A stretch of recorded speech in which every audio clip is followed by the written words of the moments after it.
स्वागत है आप लोगों का इस वीडियो में।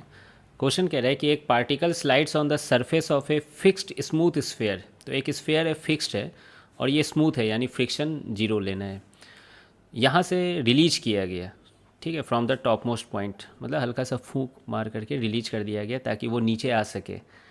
Find the angle rotated by the radius through the particle when it leaves contact with the sphere. तो आप इमेजिन कर सकते हो, ये छोटी सी पार्टिकल है ना, इसका रेडियस बड़ा नहीं मानना है, छोटा सा पार्टिकल है। जब ये नीचे आएगा तो आप इमेजिन कर सकते हो कि ये कंटैक्ट लूज कर सकता है कहीं किसी इंस्टेंट पर, है ना। ऐसा तो गोल गोल घूम के नहीं आएगा यहाँ पर, है ना, वो कंटैक्ट लूज करेगा ही। तो वही पूछा गया है कि कंटैक्ट लूज करने से पहले ये रेडियस वेक्टर कितना एंगल घूम चुका है, मतलब वही थीटा पूछा गया है यहाँ पर। ठीक, तो मैं मान लेता हूँ इस पोजीशन पे वो कंटैक्ट लूज कर देता है। ठीक है, तो यहाँ पर नॉर्मल की वैल्यू क्या हो जाएगी, जीरो हो जाएगी इस इंस्टेंट पर। ठीक है, और क्या क्या फोर्स लग रही है, तो एक एम तो लग ही रही है, और ये भी थीटा होगा, अल्टरनेट इंटीरियर एंगल। तो ये क्या हो जाएगा इस side, m g cos theta, m g cos theta. अब देखिए, अगर आप रोटेटिंग फ्रेम यहाँ पे बैठ जाएं सेंटर पे, तो आप एक सेंट्रीफ्यूगल फोर्स लगाते हो, है ना, m v square by r. ठीक है, और इस इंस्टेंट पे नॉर्मल जीरो है, तो आपको ये ब्लॉक है ना इस इंस्टेंट पर रोटेटिंग फ्रेम से रेस्ट पे लगेगा।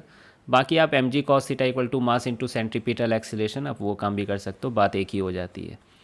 मेरी ये थोड़ी फेवरेट है, m g cos theta equal to m v square by r. तो वी स्क्वायर की वैल्यू कितनी हो गई, आर जी कॉस थीटा।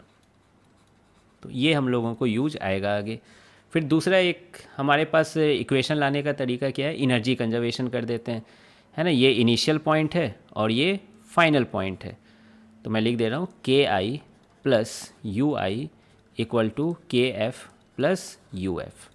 ठीक है, क्यों एनर्जी कंजर्वेशन कर रहे हैं, क्योंकि फ्रिक्शन है नहीं, और नॉर्मल एक एक्सटर्नल फोर्स है लेकिन उसकी वर्क डन जीरो है। क्यों, नॉर्मल हमेशा रेडियल डायरेक्शन में आउटवर्ड लग रहा है और डिस्प्लेसमेंट हमेशा टेंजेंशियल डायरेक्शन में हो रहा है पार्टिकल का, दोनों के बीच एंगल 90 डिग्री है, तो वर्क डन जीरो होगा।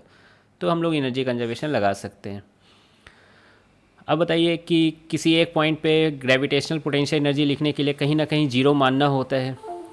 तो मैं क्या सोच रहा हूँ कि इस वाले पॉइंट पर जीरो मान लेता हूँ। ठीक है, ये वाला नीचे वाला पॉइंट पे ही, ताकि ऊपर में प्लस में लिखने का सौभाग्य मिले। यू जीरो मान लिया, है ना। अब देखिए, ये आर है, ये थीटा है, तो ये आर कॉस थीटा होगा, और ये पूरा रेडियस ही है आर, तो एच की वैल्यू क्या हो जाएगी, r minus r cos theta.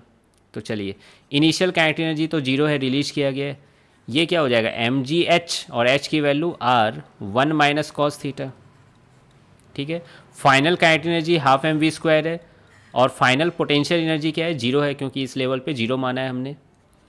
बस हो गया अब एक लाइन में, है ना, मास मास कट गए, टू से मल्टीप्लाई कर दीजिए तो two r g minus two r g cos theta हो जाएगा, और वी स्क्वायर की वैल्यू वहाँ से उठा लीजिए तो आर जी कॉस थीटा।